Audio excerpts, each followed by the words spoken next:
Como construir e desenvolver um negócio de sucesso? Como ter uma empresa de alto crescimento? Essas são perguntas muito comuns no mercado corporativo ou no mundo empreendedor. Seja você dono de empresa ou lançando um negócio, ou seja representando alguma companhia. Esses são temas que você vai navegar e vai ser cobrado por isso. Por isso eu quero te dar algumas dicas aqui de como começar a construir o seu plano de Growth Marketing. Então o que a gente vai conversar hoje são os 3 primeiros passos para começar a construir o seu plano de Growth Hacking.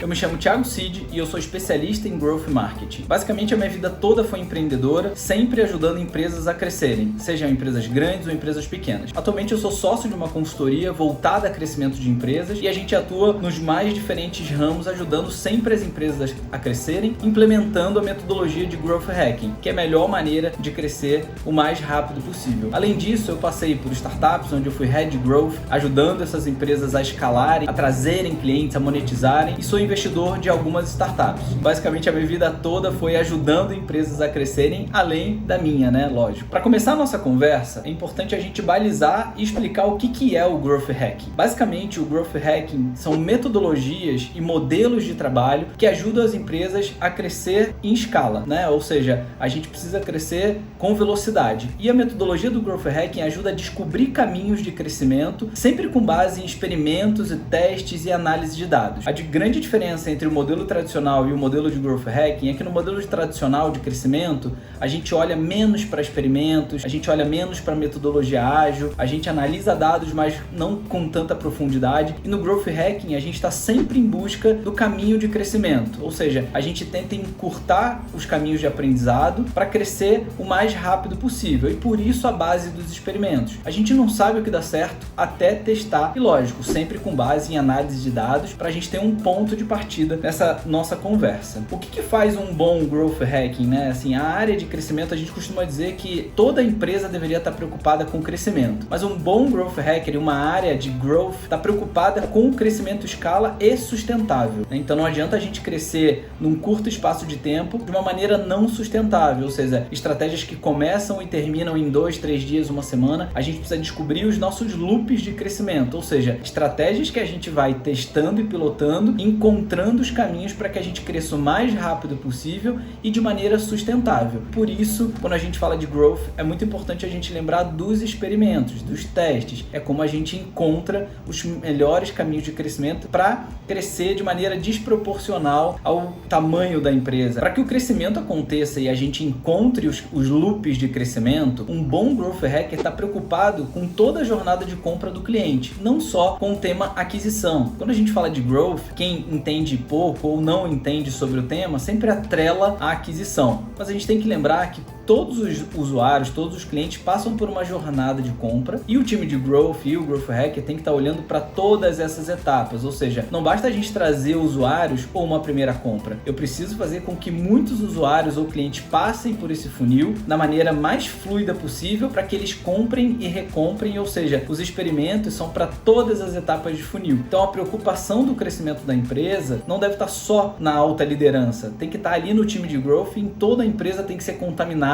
pelo mosquitinho do crescimento, ou seja, a gente tem que olhar de maneira 360 aonde tem oportunidade de crescimento e aonde o time pode atuar, seja ele na área de produto, seja na área de precificação, seja na própria estratégia de marketing digital, não importa. O crescimento pode estar em qualquer etapa da jornada de compra desse cliente. Agora eu vou te contar os 3 passos para você começar a implementar o seu plano de Growth Marketing ou Growth Hacking. O primeiro tópico que eu queria trazer aqui é: você precisa definir o que você realmente precisa resolver. No mundo das empresas ou das startups, né, das grandes empresas ou das startups, existem 1 milhão de possibilidades e 1 milhão de hipóteses que acontecem todo dia. Essa confusão do que está acontecendo, a gente precisa organizar para priorizar o que realmente a gente precisa resolver. O que eu quero dizer com isso? Toda empresa quer crescer rápido, quer ganhar mais dinheiro, e o time de growth, né, as áreas de growth, elas são cobradas pelo alto crescimento. O primeiro passo é organizar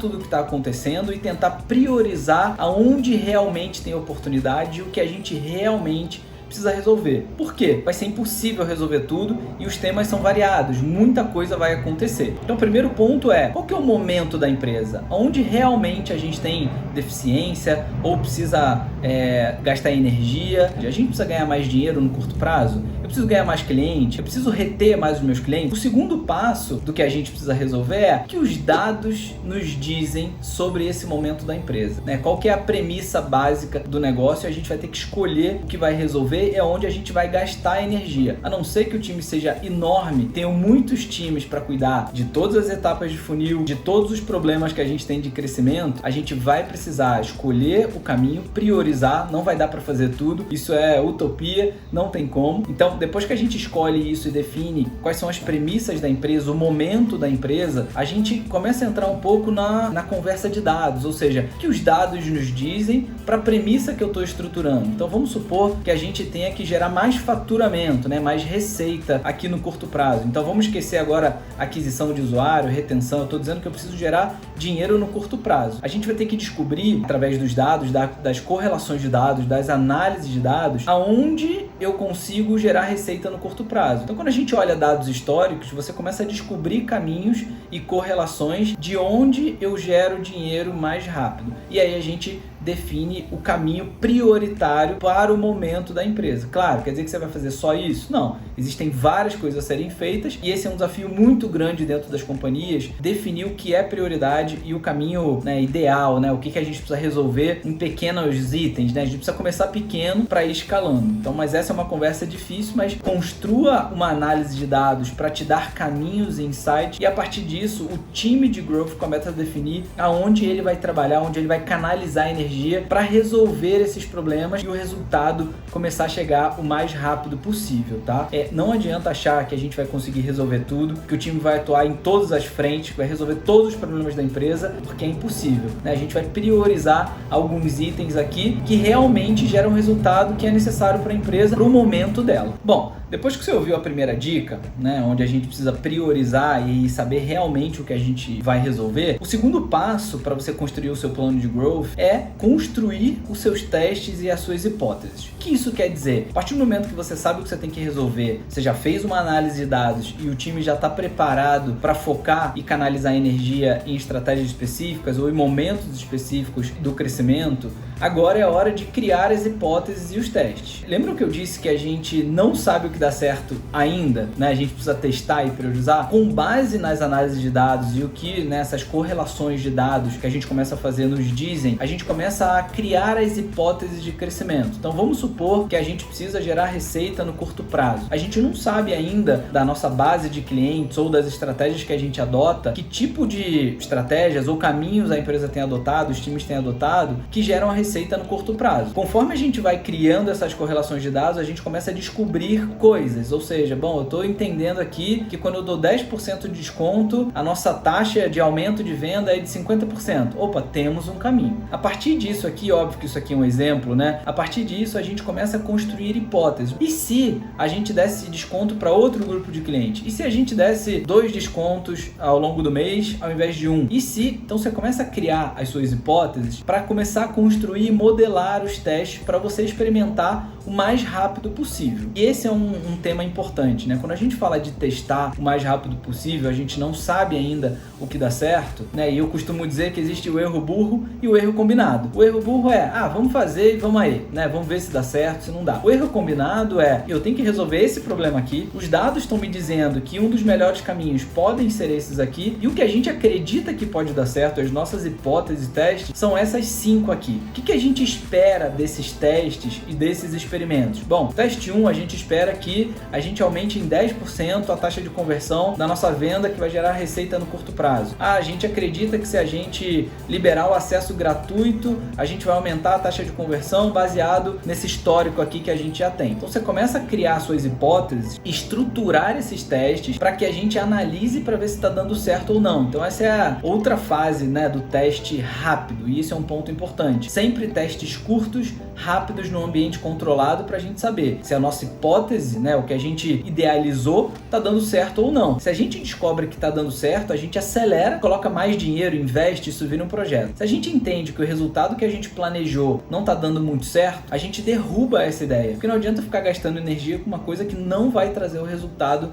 que a gente precisa para a premissa da empresa, para o momento da empresa e para o que a gente priorizou de foco aqui na nossa área, no nosso time. Então, é super importante criar as hipóteses, estruturar essas hipóteses, né, para a gente ter o erro combinado, ou seja, a gente espera que dê certo, mas se não der, a gente precisa cortar isso o mais rápido possível, né, e fazendo um paralelo com o mercado tradicional, com o growth. No mercado tradicional, a gente acaba analisando um pouco menos, a gente é mais apegado às nossas ideias, a gente não sabe se está dando certo, se realmente o resultado está vindo ali. O growth, a gente estruturou todo esse modelo para saber se ele está dando certo ou não. E se tá, ótimo, a gente escala. Se não tá, a gente derruba essa ideia e parte para a próxima. Claro, a gente precisa otimizar, né? Não de cara, às vezes não vai dar certo. E no momento que o teste está acontecendo, a gente está otimizando e mexendo nesse teste para fazer ele dar certo. Então a gente está entendendo que ele está no caminho, mas precisa mexer num criativo, precisa mexer numa performance, numa estratégia de CRM, a gente precisa mexer numa etapa de funil, precisa ter uma conversa com o time comercial. A gente vai ajustando para que essa ideia dê certo. E aí, com as ideias rodando, né, com as hipóteses e experimentos de pé, a gente vai entendendo o que está dando certo ou não. Está dando certo, a gente escala, o que não está, a gente derruba sem apego. Como dica extra, e um ponto super importante para que a metodologia funcione, são os testes. Mesmo que você não consiga fazer testes mais amplos ou testes maiores, você sempre consegue fazer algum teste. Mesmo que seja uma mudança num pitch comercial, olhar para uma taxa de conversão, tentar melhorar um pouquinho, né,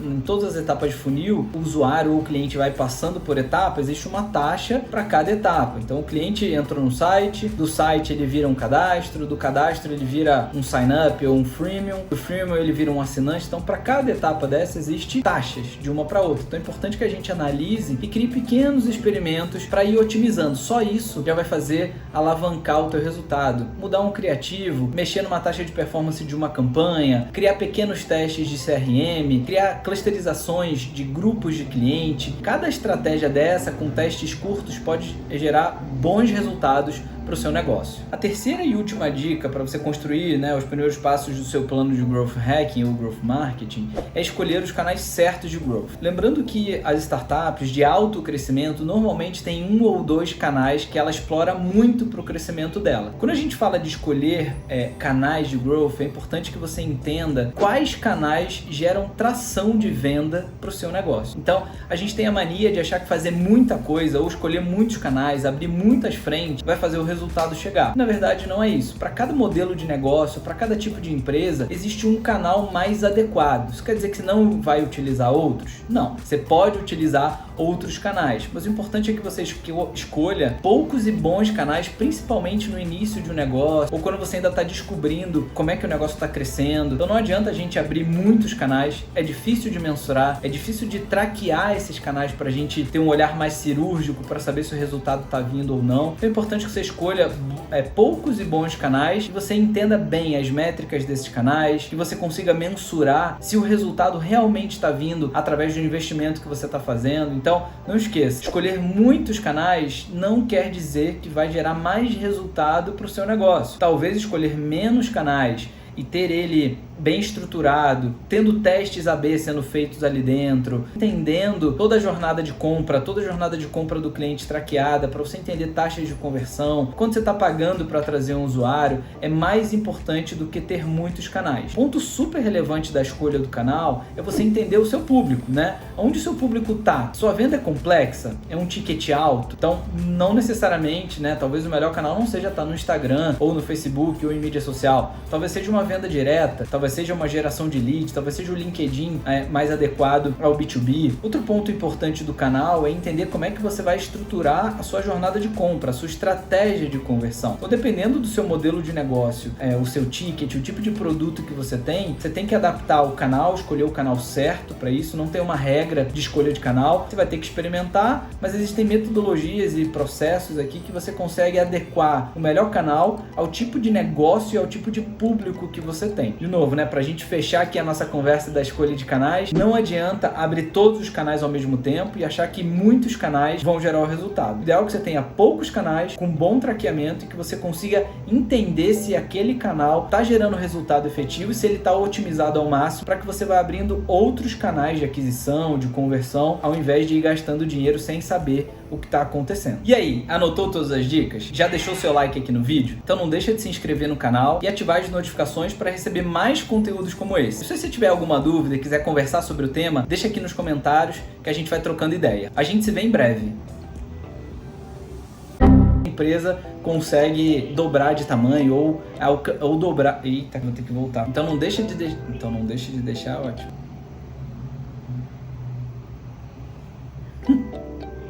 Isso eu correndo atrás, take 9. Precisa cortar. Ah, tá bom. Boa. Não. Quase.